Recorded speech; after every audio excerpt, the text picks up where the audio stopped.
Royals Kannada prime ನ್ಯೂಸ್ಗೆ ಸ್ವಾಗತ. ನಾನು ರಮ್ಯಾ. ಇಂದಿನ ಮುಖ್ಯಾಂಶಗಳು. ನಾನು ಜಿಲ್ಲಾ ಪಂಚಾಯಿತಿ ಅಧ್ಯಕ್ಷನಾಗಲು ಕೆಎಚ್ ಮುನಿಯಪ್ಪ ಕಾರಣರಲ್ಲ. ಆನಾಮೂರ್ತಿ ಹೇಳಿಕೆಗೆ ಬೋವಿ ಸಮುದಾಯದ ಮುಖಂಡ ಕೃಷ್ಣಪ್ಪ ತಿರುಗೇಟು. ನಾನು ಅಧ್ಯಕ್ಷನಾಗಲು ಕೆಎಚ್ ಮುನಿಯಪ್ಪ ವಿರೋಧಿಸಿದ್ದರು ಎಂದ ಕೃಷ್ಣಪ್ಪ. ಕೋಲಾರದಲ್ಲಿ ರಾಜ್ಯ ಪಂಚಾಯತ್ ಅಭಿವೃದ್ಧಿ ಅಧಿಕಾರಿಗಳ ಕ್ಷೇಮಾಭಿವೃದ್ಧಿ ಸಂಘದ ಚುನಾವಣೆ. ನೂತನ ಅಧ್ಯಕ್ಷರಾಗಿ ಮಹೇಶ್ ಆಯ್ಕೆ. ಪಿಡಿಒಗಳ ಕ್ಷೇಮಾಭಿವೃದ್ಧಿಗೆ ಶ್ರಮಿಸುವ ಭರವಸೆ. ಮಕ್ಕಳಿಗೆ ವಿದ್ಯೆ ಜೊತೆಗೆ ಉತ್ತಮ ಸಂಸ್ಕಾರ ನೀಡಲು ಮೊಹಮ್ಮದ್ ಕಾಸಿಂ ಕರೆ. ಮಕ್ಕಳ ಭವಿಷ್ಯವನ್ನು ಉಜ್ವಲಗೊಳಿಸಿದರೆ ದೇಶದ ಭವಿಷ್ಯ ಉಜ್ವಲ ಎಂದ ನಿವೃತ್ತ ಪ್ರಾಂಶುಪಾಲ. ಖಾಸಗಿ ಶಾಲೆ ಗ್ರಾಜ್ಯುಯೇಷನ್ ಡೇ ಕಾರ್ಯಕ್ರಮ. ವಾರ್ತೆಗಳ ವಿವರ. ನಾನು ಜಿಲ್ಲಾ ಪಂಚಾಯಿತಿ ಅಧ್ಯಕ್ಷರಾದ ಸಂದರ್ಭದಲ್ಲಿ ನನ್ನ ಆಯ್ಕೆಯನ್ನು ಸಚಿವ ಕೆಎಚ್ ಮುನಿಯಪ್ಪ ಪ್ರಬಲವಾಗಿ ವಿರೋಧಿಸಿದ್ದರು. ಆದರೆ ಸತ್ಯಾಂಶ ಗೊತ್ತಿಲ್ಲದ ಮಾದರ ಮಹಾಸಭಾ ಅಧ್ಯಕ್ಷ ಆನಂದ್ ಮೂರ್ತಿಯವರು ಕೆಎಚ್ ಮುನಿಯಪ್ಪರಿಂದಲೇ ನಾನು ಜಿಲ್ಲಾ ಪಂಚಾಯಿತಿ ಅಧ್ಯಕ್ಷನಾಗಿದ್ದೇನೆ ಎಂದು ಸುಳ್ಳು ಹೇಳುವ ಮೂಲಕ ಸತ್ಯವನ್ನು ಮರೆಮಾಚಿದ್ದಾರೆ ಎಂದು ಜಿಲ್ಲಾ ಪಂಚಾಯಿತಿ ಮಾಜಿ ಅಧ್ಯಕ್ಷ ಎಂವಿ ಕೃಷ್ಣಪ್ಪ ತಿರುಗೇಟು ನೀಡಿದರು. ಇದು ಸತ್ಯಕ್ಕೆ ದೂರವಾದ ಸಂಗತಿ. ಅದರ ಜೊತೆಗೆ ಏನು ನಾವು ಹೋರಾಟ ಮಾಡಿದ್ದಕ್ಕೆ ಬಾಗೇಪಲ್ಲಿ ಪತ್ರಕರ್ತರ ಭವನದಲ್ಲಿ ನಡೆದ ಸುದ್ದಿಗೋಷ್ಠಿಯಲ್ಲಿ ಮಾತನಾಡಿದ ಜಿಲ್ಲಾ ಪಂಚಾಯತ್ ಮಾಜಿ ಅಧ್ಯಕ್ಷ ಎಂವಿ ಕೃಷ್ಣಪ್ಪ, ಕೇಂದ್ರ ಸಚಿವರಾಗಿದ್ದ ವೀರಪ್ಪ ಮೊಯ್ಲಿ, ಶಾಸಕರಾಗಿದ್ದ ಎಂಸಿ ಸುಧಾಕರ್, ಶಿವಶಂಕರ ರೆಡ್ಡಿ ಸೇರಿ ಎಲ್ಲ ಶಾಸಕರು ಸದಸ್ಯರು ನನ್ನನ್ನು ಜಿಲ್ಲಾ ಪಂಚಾಯಿತಿ ಅಧ್ಯಕ್ಷನನ್ನಾಗಿ ಮಾಡಲು ತೀರ್ಮಾನ ತೆಗೆದುಕೊಂಡಿದ್ದರು. ನನ್ನನ್ನು ಆ ಸ್ಥಾನದಿಂದ ತಪ್ಪಿಸಲು ಕೆಎಚ್ ಮುನಿಯಪ್ಪನವರು ದೆಹಲಿಯಿಂದ ಆಸ್ಕರ್ ಫರ್ನಾಂಡಿಸ್ರನ್ನು ಇಲ್ಲಿಗೆ ಕಳುಹಿಸಿದ್ದರು. ಅವರ ಪ್ರಯತ್ನ ಸಫಲವಾಗಲಿಲ್ಲ. ಎಲ್ಲರ ಇಚ್ಛೆಯಂತೆ ನಾನು ಜಿಲ್ಲಾ ಪಂಚಾಯಿತಿ ಅಧ್ಯಕ್ಷನಾದೆ. ಆದರೆ ಕೆಎಚ್ ಮುನಿಯಪ್ಪನವರ ಶಿಫಾರಸ್ಸಿನಿಂದಲೇ ನಾನು ಜಿಲ್ಲಾ ಪಂಚಾಯಿತಿ ಅಧ್ಯಕ್ಷನಾದೆ ಎಂಬ ಮೂರ್ತಿಯವರ ಹೇಳಿಕೆ ಸತ್ಯಕ್ಕೆ ದೂರವಾದಿದ್ದು ಎಂದರು. ಒಳ ಮೀಸಲಾತಿ ವಿರುದ್ಧದ ಹೋರಾಟಕ್ಕೆ ಪ್ರತಿಫಲ ಸಿಕ್ಕಿದೆ. ಕೇಂದ್ರ ಸರ್ಕಾರದ ಸೂಚನೆಯಂತೆ ಮೀಸಲಾತಿ ಪ್ರಮಾಣ 50% ಮೀರಿರಬಾರದು ಎಂಬ ನಿಯಮದಂತೆ ಈಗಿನ ಸರ್ಕಾರದ ತೀರ್ಮಾನದಂತೆ ಒಳ ಮೀಸಲಾತಿ ನೀಡಲು ಸಾಧ್ಯವಿಲ್ಲ. ಸರ್ಕಾರಿ ನೌಕರಿ ಪಡೆಯುವ ಕನಸನ್ನು ಹೊತ್ತಿರುವ ನಿರುದ್ಯೋಗಿಗಳಿಗೆ ನಿರುತ್ಸಾಹವನ್ನು ಮಾಡಲಾಗುತ್ತಿದೆ. 65,000 ಉದ್ಯೋಗಿಗಳಿಗೆ ಇದರಿಂದ ತೊಂದರೆಯಾಗುತ್ತಿದೆ. ಈ ಹಿಂದಿನ ಮೀಸಲಾತಿಯಡಿಯಿಂದಲೇ ನೇಮಕಾತಿಯನ್ನು ಮಾಡಬೇಕು ಎಂದು ಒತ್ತಾಯಿಸಿದರು. ನಮ್ಮ ವೀರಪ್ಪ ಮೊಯ್ಲಿ ಅವರು ಟೋಟಲ್ ಆಗಿ ಅವರಿಗೆ ಫರ್ನಾಂಡಿಸ್ ಅವರು ಹೇಳಬೇಕು. ಇಲ್ಲಿ ಎಲ್ಲ MLAs ಜಿಲ್ಲಾ ಪಂಚಾಯತ್ ಸದಸ್ಯರು ಕೃಷ್ಣಪ್ಪ ತೀರ್ಮಾನ ಮಾಡಿದ್ದಾರೆ. ಮಾಡೋದಕ್ಕೆ ಆಗೋದಿಲ್ಲ ಅಂತ ಹೇಳ್ಬಿಟ್ಟು ಆಸ್ಕರ್ ಆಫೀಸರ್ ಇದೆಲ್ಲ ನಮ್ಮ ಸಂಪನ್ವಿಧಾಯಕರು ಮತ್ತು ಈಗ ಇರ್ತಕ್ಕಂಥ MC ಸುಧಾಕರ್ಗೆ, ಶಿವಶಂಕರ ರೆಡ್ಡಿ ಅವರಿಗೆ ನಿಮ್ಮ ಪತ್ರಿಕೆಗಳ ಮುಖಾಂತರ ಎಲ್ಲರೂ ಗೊತ್ತಿರೋ ವಿಚಾರನೆ. ಇದನ್ನು ಅನಾಮೂರ್ತಿ ಅವರು ತಿಳ್ಕೊಂಡಿಲ್ಲ. ಕೆಎಚ್ ಮುನಿಯಪ್ಪನವರ ಪತ್ರದ ಮೇರೆಗೆ ಕೆಎಚ್ ಮುನಿಯಪ್ಪ ಶಿಫಾರಸಿನ ಮೇಲೆ ಆದಂತ ಕೃಷ್ಣಪ್ಪನವರಂತ ಹೇಳಿದರು. ಇದು ಸತ್ಯಕ್ಕೆ ದೂರವಾದ ಮಾತು. ಯಾಕಂದ್ರೆ ಆ ಪ್ರೆಸ್ ಮೀಟ್ ಅಲ್ಲಿ ನಮಗೆ ಏನು ಟೋಟಲ್ ಆಗಿ ಎಲ್ಲ ಎದ್ದವರೆಲ್ಲ ನಮ್ಮ ಸೋದರರು ಗುಜರಾತ್ ಆಗ್ಬೋದು, ಬೆಂಗಳೂರು ಆಗ್ಬೋದು, ಇನ್ನಿದ್ರೆ ಯಾರು ಇದ್ರು ಅವರೆಲ್ಲರೂ ಇದ್ರ ಬಗ್ಗೆ ಏನು ಮಾತಾಡಿಲ್ಲ. ಎಲ್ಲರ ಸಹಕಾರದಿಂದ ಪ್ರತಿಭಟನೆ ಯಶಸ್ವಿಯಾಗಿ ನಡೆಯಿತು. ಭೋವಿ, ಛಲವಾದಿ, ಲಂಬಾಣಿ ಮತ್ತಿತರ ಸಮುದಾಯಗಳ ಒತ್ತಾಯದ ಮೇರೆಗೆ ಸಚಿವ ಸಂಪುಟ ಸಭೆ ಮುಂದೂಡಲಾಗಿದೆ. 101 ಜಾತಿಗಳಿಗೆ ಅನುಕೂಲವಾಗುವಂತೆ ಮೀಸಲಾತಿ ಜಾರಿಯಾಗಬೇಕು ಎಂಬುದು ನಮ್ಮ ಬೇಡಿಕೆಯಾಗಿದೆ. ನಮ್ಮ ಸೋದರ ಸಮುದಾಯವು ಒಳ ಮೀಸಲಾತಿಗಾಗಿ ಒತ್ತಾಯಿಸುತ್ತಿದ್ದು ಸರ್ಕಾರಕ್ಕೆ ಸವಾಲಾಗಿ ಪರಿಣಮಿಸಿದೆ ಎಂದರು. ಇಂತಹ ಸಂದರ್ಭದಲ್ಲಿ ರಾಜ್ಯ ಸರ್ಕಾರದ ಸಚಿವರಾದ KH Muniyappa, GM Parameshwar, HC Mahadevappa, Priyanka Kharge, Shivaraj Tangadagi, RB Timmapur ಮತ್ತಿತರರು ಸೇರಿ ಒಮ್ಮತದ ತೀರ್ಮಾನ ತೆಗೆದುಕೊಂಡರೆ ಸರ್ಕಾರಕ್ಕೆ ಅನುಕೂಲವಾಗುತ್ತದೆ ಎಂದರು. ರಾಜ್ಯ ಪಂಚಾಯತ್ ಅಭಿವೃದ್ಧಿ ಅಧಿಕಾರಿಗಳ ಕ್ಷೇಮ ಅಭಿವೃದ್ಧಿ ಸಂಘದ ಜಿಲ್ಲಾ ಘಟಕಕ್ಕೆ 2026-29ನೇ ಸಾಲಿನ ನೂತನ ಪದಾಧಿಕಾರಿಗಳ ಆಯ್ಕೆಯಾಗಿ ನಡೆದ ಚುನಾವಣೆ ಯಶಸ್ವಿಯಾಗಿ ಜರುಗಿತು. ಈ ಚುನಾವಣೆಯಲ್ಲಿ ಮಹೇಶ್ 77 ಮತಗಳನ್ನು ಪಡೆದು ನೂತನ ಅಧ್ಯಕ್ಷರಾಗಿ ಆಯ್ಕೆಯಾಗಿದ್ದಾರೆ. ಕಳಿಸ್ತೀನಿ ಬಿಡಿ ಸರ್. ಹಾಂ ಮೇಡಮ್ ಬನ್ನಿ. ರಾಜ್ಯ ಪಂಚಾಯತ್ ಅಭಿವೃದ್ಧಿ ಅಧಿಕಾರಿಗಳ ಕ್ಷೇಮ ಅಭಿವೃದ್ಧಿ ಸಂಘದ ಜಿಲ್ಲಾ ಘಟಕಕ್ಕೆ 2026-29ನೇ ಸಾಲಿನ ನೂತನ ಪದಾಧಿಕಾರಿಗಳ ಆಯ್ಕೆಗಾಗಿ ನಡೆದ ಚುನಾವಣೆ ಯಶಸ್ವಿಯಾಗಿ ಜರುಗಿತು. ಚುನಾವಣೆಯಲ್ಲಿ ಅಧ್ಯಕ್ಷ ಸ್ಥಾನಕ್ಕೆ ನಡೆದ ಪೈಪೋಟಿಯಲ್ಲಿ ಮಹೇಶ್ 77 ಮತ ಪಡೆದು ಜಯಭೇರಿ ಸಾಧಿಸಿದರೆ ಪರಾಜಿತ ಅಭ್ಯರ್ಥಿ 42 ಮತ ಪಡೆದಿದ್ದಾರೆ. ಖಜಾಂಚಿ ಸ್ಥಾನಕ್ಕೆ ಸ್ಪರ್ಧಿಸಿದ್ದ ಸಂಪ್ರಜ್ 66 ಮತ ಪಡೆದು ಗೆಲುವು ಸಾಧಿಸಿದರು. ಮಂಗಳಾಂಬ 61 ಮತ ಪಡೆದು ವಿಜೇತರಾದರು. ಉಳಿದಂತೆ ಪ್ರಮುಖ ಹುದ್ದೆಗಳಿಗೆ ಅವಿರೋಧ ಆಯ್ಕೆ ನಡೆದಿದ್ದು, ರಾಜ್ಯ ಪರಿಷತ್ ಸದಸ್ಯರಾಗಿ ದೀಪಾ, ಉಪಾಧ್ಯಕ್ಷರಾಗಿ ಮೋಹನ್, ಸಾಂಸ್ಕೃತಿಕ ಕಾರ್ಯದರ್ಶಿಯಾಗಿ ಮುಳಬಾಗಿಲಿನ ಭವಾನಿ, ಸಂಘಟನಾ ಕಾರ್ಯದರ್ಶಿಗಳಾಗಿ ಮುಳಬಾಗಿಲಿನ ರಮೇಶ್ ಹಾಗೂ ಸುನೀತಾ ಮತ್ತು ಕ್ರೀಡಾ ಕಾರ್ಯದರ್ಶಿಯಾಗಿ ನಾಗರಾಜ್ ಅವರು ಅವಿರೋಧವಾಗಿ ಆಯ್ಕೆಯಾಗಿದ್ದಾರೆ. ಇವತ್ತು ಕರ್ನಾಟಕ ರಾಜ್ಯ ಪಂಚಾಯತ್ ಅಭಿವೃದ್ಧಿ ಅಧಿಕಾರಿಗಳ ಕ್ಷೇಮಾಭಿವೃದ್ಧಿ ಸಂಘ ವತಿಯಿಂದ ಜಿಲ್ಲಾ ಘಟಕದ ಕೋಲಾರ ಪಂಚಾಯತ್ ಅಭಿವೃದ್ಧಿ ಅಧಿಕಾರಿಗಳ ಕ್ಷೇಮಾಭಿವೃದ್ಧಿ ಸಂಘದ ಚುನಾವಣೆ ಏನು 2026-29ನೇ ಸಾಲಿನ ಚುನಾವಣೆ ನಡೀತು. ಈ ಚುನಾವಣೆಯಲ್ಲಿ ಜಿಲ್ಲೆಯ ಎಲ್ಲ ಪಂಚಾಯತ್ ಅಭಿವೃದ್ಧಿ ಅಧಿಕಾರಿಗಳು ನನಗೆ ಹೆಚ್ಚಿನ ಮತ ಕೊಟ್ಟು ನನ್ನನ್ನು ಜಯಶೀಲರಾಗಿ ಮಾಡಿರ್ತಾರೆ.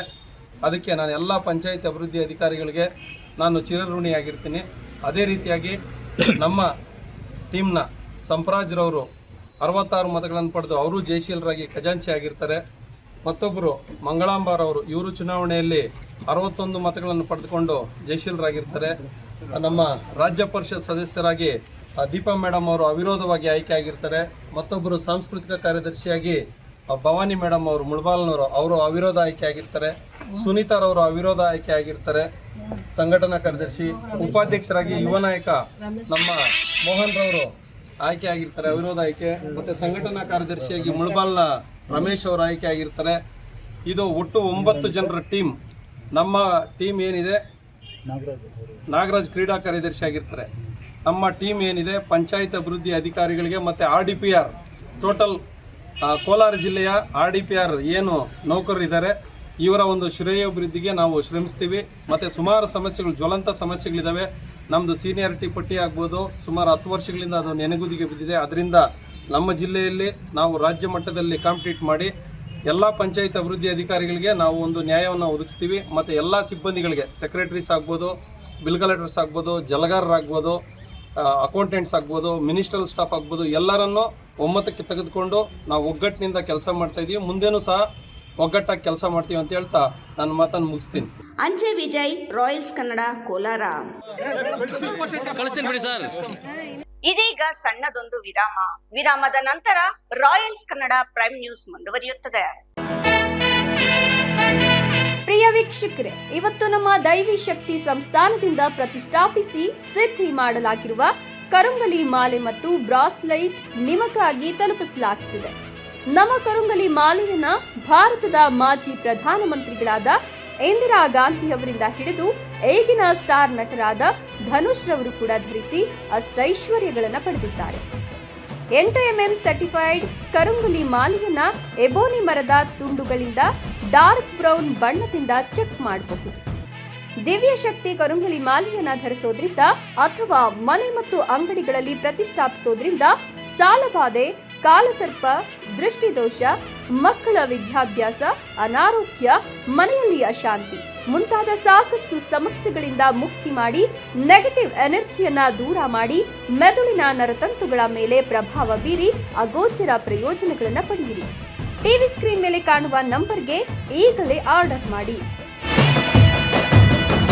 ವಿರಾಮದ ನಂತರ ರಾಯಲ್ಸ್ ಕನ್ನಡ ಪ್ರೈಮ್ ನ್ಯೂಸ್ಗೆ ಸ್ವಾಗತ. ಮಕ್ಕಳಿಗೆ ವಿದ್ಯೆ ಜೊತೆಗೆ ಉತ್ತಮ ಸಂಸ್ಕಾರ ನೀಡಿ ಅವರ ಭವಿಷ್ಯವನ್ನು ಉಜ್ವಲಗೊಳಿಸಬೇಕೆಂದು ನಿವೃತ್ತ ಪ್ರಾಂಶುಪಾಲ ಮೊಹಮ್ಮದ್ ಕಾಸಿಂ ಕರೆ ನೀಡಿದರು. ಶಿಡ್ಲಘಟ್ಟ ನಗರದ ಲಂಡನ್ ಕಿಡ್ ಶಾಲೆಯಲ್ಲಿ ಆಯೋಜಿಸಿದ ಗ್ರಾಜ್ಯುಯೇಷನ್ ಡೇ ಕಾರ್ಯಕ್ರಮದಲ್ಲಿ ಮುಖ್ಯ ಅತಿಥಿಯಾಗಿ ಭಾಗವಹಿಸಿ ಅವರು ಮಾತನಾಡಿದರು.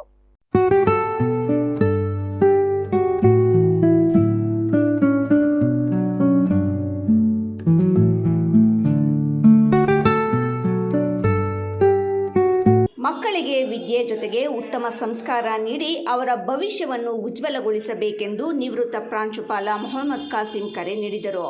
ಶಿಡ್ಲಘಟ್ಟ ನಗರದ ಲಂಡನ್ ಕಿಡ್ಸ್ ಶಾಲೆಯಲ್ಲಿ ಆಯೋಜಿಸಿದ ಗ್ರಾಜ್ಯುಯೇಷನ್ ಡೇ ಕಾರ್ಯಕ್ರಮದಲ್ಲಿ ಮುಖ್ಯ ಅತಿಥಿಯಾಗಿ ಭಾಗವಹಿಸಿ ಅವರು ಮಾತನಾಡಿದರು. ಸಮಾಜದಲ್ಲಿ ಪೋಷಕರು ತಮ್ಮ ಮಕ್ಕಳಿಗೆ ವಿದ್ಯೆ ಕೊಡಿಸುವ ನಿಟ್ಟಿನಲ್ಲಿ ಪ್ರಾಮಾಣಿಕವಾಗಿ ಚಿಂತನೆ ಮಾಡುತ್ತಿದ್ದಾರೆ. ಅದರ ಜೊತೆಗೆ ಗುರು ಹಿರಿಯರಿಗೆ ಗೌರವಿಸುವ ಮನೋಭಾವ ಬೆಳೆಸಬೇಕು, ಮಾನವೀಯ ಮೌಲ್ಯಗಳನ್ನು ಬೆಳೆಸಬೇಕೆಂದು ಕರೆ ನೀಡಿದರು. ಕಾರ್ಯಕ್ರಮದಲ್ಲಿ ಮಾಜಿ ಶಾಸಕ ಎಂ ರಾಜಣ್ಣ ಮಾತನಾಡಿ, ಮಕ್ಕಳಿಗೆ ಬಾಲ್ಯದಲ್ಲಿ ಸುಸಂಸ್ಕೃತರಾಗಿ ಬೆಳೆಸಬೇಕು, ದೇಶ ಸೇವೆ ಮನೋಭಾವ ಬೆಳೆಸಬೇಕು, ಅದರ ಮೂಲಕ ರಾಷ್ಟ್ರದ ನಿರ್ಮಾಣದಲ್ಲಿ ಎಲ್ಲರೂ ಕೈಜೋಡಿಸುವಂತಾಗಬೇಕೆಂದರು. ಎಲ್ಕೆಜಿ ಮತ್ತು ಯುಕೆಜಿ ಪ್ರಾರಂಭ ಮಾಡಿದ್ದಾರೆ. ಮುಂದಿನ ದಿನಗಳಲ್ಲಿ ಇನ್ನು ಉನ್ನತ ತರಗತಿಗಳನ್ನು ಪ್ರಾರಂಭ ಮಾಡಕ್ಕೆ ಎಲ್ಲ ರೀತಿಯಲ್ಲೂ ಕೂಡ ಅವರು ಪ್ರಯತ್ನ ಮಾಡ್ತಾ ಇದ್ದಾರೆ. ಅವರು ಶುಭವಾಗಿ. ಅದೇ ರೀತಿ ಇಂದಿನ ಈ ಪ್ರಪಂಚದಲ್ಲಿ ಪ್ರತಿಯೊಬ್ಬ ತಂದೆ ತಾಯಿಯರು ಕೂಡ ತಮ್ಮ ಮಕ್ಕಳನ್ನ ಅತ್ಯಂತ ಸಂಸ್ಕಾರ, ವಿದ್ಯಾವಂತರಾಗಬೇಕು, ಒಳ್ಳೆಯ ರೀತಿಯಲ್ಲಿ ಒಳ್ಳೆಯ ವಾತಾವರಣದಲ್ಲಿ ಬೆಳೆಯಬೇಕು, ಸಮಾಜಕ್ಕೆ ಮತ್ತು ದೇಶಕ್ಕೆ ಒಳ್ಳೆಯ ಕೊಡುಗೆ ಕೊಡಬೇಕು. ಆ ದೃಷ್ಟಿಯಲ್ಲಿ ನಮ್ಮ ಶಾಲಾ ಆಡಳಿತ ಮಂಡಳಿ ಜೊತೆಗೆ ವಿಶೇಷವಾಗಿ ಪೋಷಕರು ಕೂಡ ತಮ್ಮ ಮಕ್ಕಳು ಉತ್ತಮರಾಗಬೇಕು.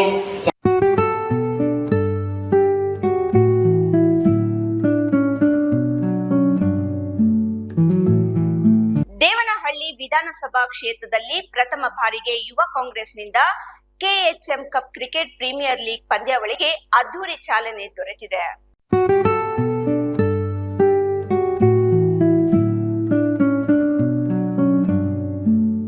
ದೇವನಹಳ್ಳಿ ತಾಲೂಕಿನ ಬೀರಸಂದ್ರ ಬಳಿಯ ಖಾಸಗಿ ಮೈದಾನದಲ್ಲಿ ಕುಂದಾಣ ಹೋಬಳಿಯ ಕ್ರಿಕೆಟ್ ಆಟಗಾರರನ್ನು ಒಳಗೊಂಡಿದ್ದು 35 ಕ್ರೀಡಾ ತಂಡಗಳು ನೋಂದಣಿಯಾಗಿವೆ. ಕೋಡಗುರ್ಕಿ ಬಳಿಯ ಮೈದಾನದಲ್ಲಿ ಕಸಬಾ ಹೋಬಳಿಯ ಕ್ರಿಕೆಟ್ ಪಂದ್ಯಾವಳಿಯನ್ನು ಇಂದು ಮತ್ತು ನಾಳೆ ನಡೆಯಲಿದೆ.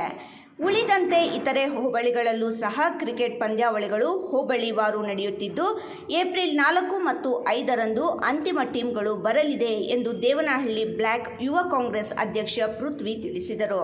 ಕ್ರಿಕೆಟ್ ಆಟವನ್ನು ಪ್ರದರ್ಶಿಸಲು ಕ್ರೀಡಾಪಟುಗಳು ತಂಡಗಳ ಮೂಲಕ ಮೈದಾನದಲ್ಲಿ ಉತ್ತಮ ಪ್ರದರ್ಶನವನ್ನು ನೀಡಿದರು. ಕಸಬಾ ಹೋಬಳಿ ಕ್ರೀಡಾಪಟುಗಳು ಸಹ ಉತ್ತಮ ಆಟವನ್ನು ಪ್ರದರ್ಶಿಸುವುದರ ಮೂಲಕ ಗಮನ ಸೆಳೆದರು.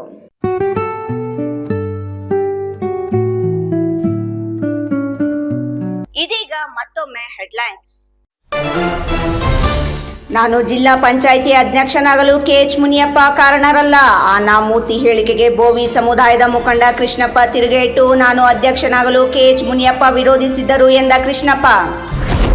ಕೋಲಾರದಲ್ಲಿ ರಾಜ್ಯ ಪಂಚಾಯತ್ ಅಭಿವೃದ್ಧಿ ಅಧಿಕಾರಿಗಳ ಕ್ಷೇಮಾಭಿವೃದ್ಧಿ ಸಂಘದ ಚುನಾವಣೆ. ನೂತನ ಅಧ್ಯಕ್ಷರಾಗಿ ಮಹೇಶ್ ಆಯ್ಕೆ. ಪಿಡಿಒಗಳ ಕ್ಷೇಮಾಭಿವೃದ್ಧಿಗೆ ಶ್ರಮಿಸುವ ಭರವಸೆ. ಮಕ್ಕಳಿಗೆ ವಿದ್ಯೆ ಜೊತೆಗೆ ಉತ್ತಮ ಸಂಸ್ಕಾರ ನೀಡಲು ಮೊಹಮ್ಮದ್ ಕಾಸಿಂ ಕರೆ. ಮಕ್ಕಳ ಭವಿಷ್ಯವನ್ನು ಉಜ್ವಲಗೊಳಿಸಿದರೆ ದೇಶದ ಭವಿಷ್ಯ ಉಜ್ವಲ ಎಂದ ನಿವೃತ್ತ ಪ್ರಾಂಶುಪಾಲ. ಖಾಸಗಿ ಶಾಲೆ ಗ್ರಾಜ್ಯುಯೇಷನ್ ಡೇ ಕಾರ್ಯಕ್ರಮ. ಇಂದಿನ ವಾರ್ತಾ ಪ್ರಸಾರ ಮುಕ್ತಾಯವಾಯಿತು. ನಮಸ್ಕಾರಗಳು.